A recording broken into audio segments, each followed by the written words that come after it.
2019-24 మధ్య కాలంలో వైసీపీ ప్రభుత్వంలో ప్రొద్దుటూరులో 23,000 మందికి ఇంటి పట్టాలు ఇచ్చినట్టుగా భూములు కొనుగోలు చేసి 23,000 మందిలో 18,000 మందికి మాత్రమే ఇళ్లు మంజూరు చేసి పనులు ప్రారంభించినారు. అప్పుడు మాజీ ఎమ్మెల్యే గారు ఇళ్ల స్థలాలు తెప్పించే దానికోసం భూములు కొనడం జరిగింది. 10 ఎకరా ఎంత ఎకరా కొంటే ఎకరా మీద 10 లక్షలు కమిషన్ వస్తుందనే ఉద్దేశం. అప్పుడు ఎమ్మెల్యే గారు భూములు కొని ప్రతి ఎకరా మీద 10 లక్షల రూపాయలు తీసుకొని లబ్ధిదారుల లిస్టు 23,000 లబ్ధిదారుల లిస్టును ఓటర్ లిస్టు పెట్టుకొని ఓటర్ లిస్టు ద్వారా రాయడం జరిగింది. తర్వాత మళ్ళా ఇల్లు మంజూరు చేయడంలో ఆయనకు కాంట్రాక్ట్ కు సంబంధించి ప్రతి ఒక్క లబ్ధిదారుడు సొంతమే కట్టుకోవాలి కాబట్టి అట్లా కట్టుకోలేకపోయిన వాళ్ళ ఇళ్ళన్ని కాంట్రాక్టర్ ద్వారా ఇచ్చినాడు. Venkateswara construction, Vinayaka construction, Venkateswara construction, Munishekar, Vinayaka construction, Vasavi construction, Gurram Ravi transport, ఈ మాదిరిగా ఇళ్ళన్నీ ఇచ్చినారు. ఇలా ఇచ్చిన వాళ్ళందరూ ఇప్పుడు 11 మంది కాంట్రాక్టర్లను ఆయన ఎన్నిక చేసి ఇల్లు ఎవరైతే కట్టుకోలేకపోతున్నారో సొంతంగా కట్టుకునేది ఏదో 500-600 100-150 మంది కట్టుకున్నారు. మిగతా కట్టుకునే వాళ్ళందరూ ఎవరు అక్కడ చేరుకోవడంలే. వీళ్ళందరినీ కాంట్రాక్టర్లను ఆయన ఎన్నిక చేసినాడు. ఆ ఎన్నిక చేసిన కాంట్రాక్టర్లలో వెంకటేశ్వర కన్స్ట్రక్షన్ అనే అతను వాళ్ళ కాంట్రాక్టరు, అతను ఏఎల్ సుబ్రహ్మణ్యం అనే అతను ఏఈ ఫ్రమ్స్ డిఈ. ఇతను ₹1,00,00,000 స్టీల్ అమ్మేసినాడు. మార్కెట్ యార్డ్లో ఉండబడిన ₹1,00,00,000 2 కోట్ల రూపాయల స్టీల్ను ఈరోజు పోయి గోడౌన్ తెరిచి చూస్తే ₹1 స్టీల్ లేదు.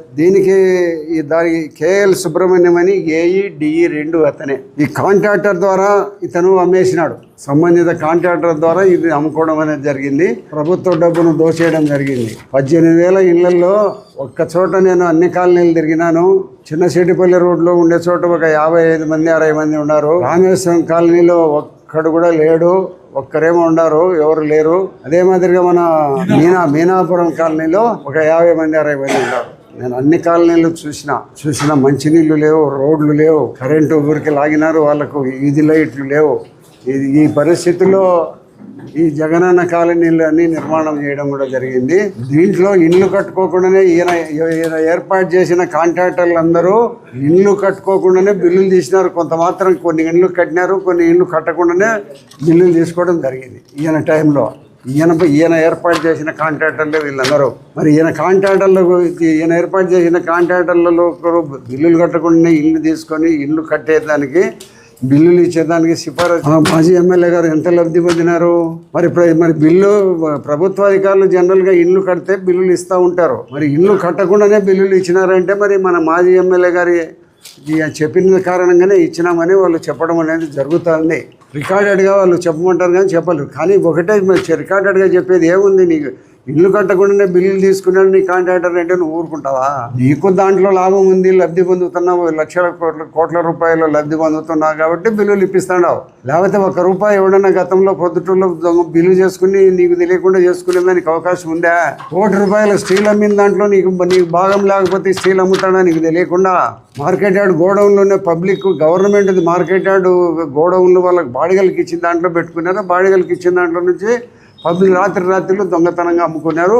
లేదు పబ్లిక్గా ఎత్తుకొని పోయినా కూడా కన్సల్ట్ ఇంజనీర్ వచ్చి తీసుకుపోతున్నాడు కాబట్టి ఎవరు అడిగేవారు కూడా ఉన్నారు. కాబట్టి మాదిరిగా ₹1,00,00,000 నీ యొక్క కాంట్రాక్టరు నీకు సంబంధించిన ఉద్యోగి ₹1,00,00,000 అమ్ముకొని లక్షల కోట్ల రూపాయలు బిల్లులు చేసుకుంటా అంటే నాకేదో నీతివంతు నేనే చెప్తా ఉన్నాను. పొద్దుటలో నేను ఎక్కడ కూడా అవినీతికి ఆస్కారం లేదంటావు. అమ్మా నాయన దేవుళ్ళందరి మీద పెడతావు. ఒక స్వచ్ఛమైన నీతివంతునిగా నేను పొద్దుటూరు ప్రజల్లో ఉండాలనేది చెప్తావు. నువ్వు ప్రతిరోజు మా మీద ఆరోపణలు చేస్తూనే ఉంటావు. నువ్వు ఎన్ని ఆరోపణలు చేసినా కూడా నన్ను ఎన్నుకునే ప్రజలకు జవాబుదారి, మీకెవరికి జవాబుదారి కాదు. నేను నా నిజాయితీ నీతి అనేది ప్రజలకు తెలిస్తే చాలు, మీకు అందరికీ తెలియాల్సిన అవసరం లే. నువ్వు రోజు మాట్లాడుతుంటావు, నువ్వు రోజు మాట్లాడుతూనే మేము సమాధానం చెప్పడంలే నీకు. ఎందుకంటే నన్ను గురించి ప్రజలకు తెలుసు, పొద్దుటూరు ప్రజలకు తెలుసు, జిల్లా వాసులకు తెలుసు, రాష్ట్ర వాసులకు అందరికీ తెలుసు. కాబట్టి నువ్వు ఎన్ని ఆరోపణలు చేసి నన్ను, నా కొడుకు మీద, మా కుటుంబ సభ్యుల మీద ఎన్ని ఆరోపణలు చేసినా నేను రిప్లై కూడా మీకు ఇవ్వడంలే. ఎందుకంటే తను దొంగ అయితే పొరుగు నమ్మదంట. వాడు ఏమైతే పోతాడు ఎందుకంటే ఈడు దొంగ కాబట్టి ఎప్పుడు ఏమన్నా ఇతరుల మీద అనుమాన పడుతుంటాడు. మా దగ్గర రోజు నన్ను నా కొడుకు మీద మాట్లాడతాను. ఎన్ని మాట్లాడినా కూడా పొద్దుటూరు ప్రజల జవాబారి. నేను 45 సంవత్సరాల నుంచి రాజకీయాలలో ఉన్నాను. రాజకీయాలు ఎన్ని రోజులు ఉండబడిన రాజకీయాలలో నన్నంటూ ఏం ప్రజలకు తెలియదా? నా పుట్టు పూర్వోత్తరాలు నేను రాజకీయాల్లోకి వచ్చినప్పటి నుంచి పొద్దుటూరు ప్రజలకు తెలుసు.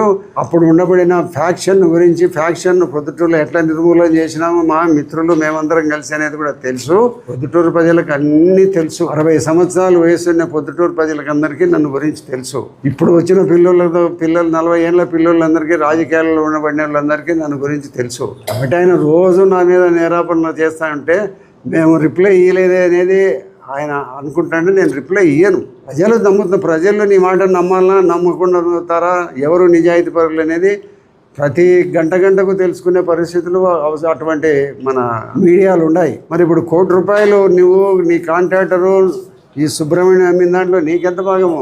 ఇల్లు కట్టకుండానే బిల్లులు తీసుకునే దాంట్లో నీకెంత భాగము? నువ్వు ఏర్పాటు చేసిన కాంట్రాక్టర్లు ₹63 కోట్ల బిల్లులు తీసుకున్నారు. JNR construction, Vasavi construction, Vinayaka construction, Venkateswara construction, Siri fly ash, Ramapuram Seenu, Gurram Ravi, పుల్లపాటి Kanakaraju, Bandaru Radha, Pandit Ravi Prakash, వీళ్ళందరూ నువ్వు పెట్టిన కాంట్రాక్టర్లు. వీళ్ళందరికీ ఇల్లు తలా 500, 600, 1000 ఇల్లు 1300 ఒక్కొక్కరికి ఇచ్చి నువ్వు ఇల్లు కట్టించే దాంట్లో వీళ్ళందరూ ఇల్లు కట్టే కాంట్రాక్టర్లు కట్టకుండానే లబ్ధి తీసినారు. కొంత కట్టిన తర్వాత ఇల్లు పూర్తయినట్టు బిల్లులు తీసుకున్నారు. ₹1,80,000 ఇల్లు కట్టేదానికి డబ్బు, ₹35,000 బెనిఫిషరీస్ డబ్బు, ₹2,15,000 ప్రతి ఇంటికి తీసుకున్నారు. ఎక్కడ పోయింది డబ్బు అంతా? ఈ కాంట్రాక్టర్లందరూ ఎవరు? నీ మనుషులు, నువ్వు ఏర్పాటు చేసిన మనుషులు. చెప్పు, నువ్వు కాంట్రాక్టర్లు ఎవరు పెట్టిన వాళ్ళు? వీళ్ళందరూ కోట్లు కొల్లగొట్టినారని పేపర్లలో వస్తుంది.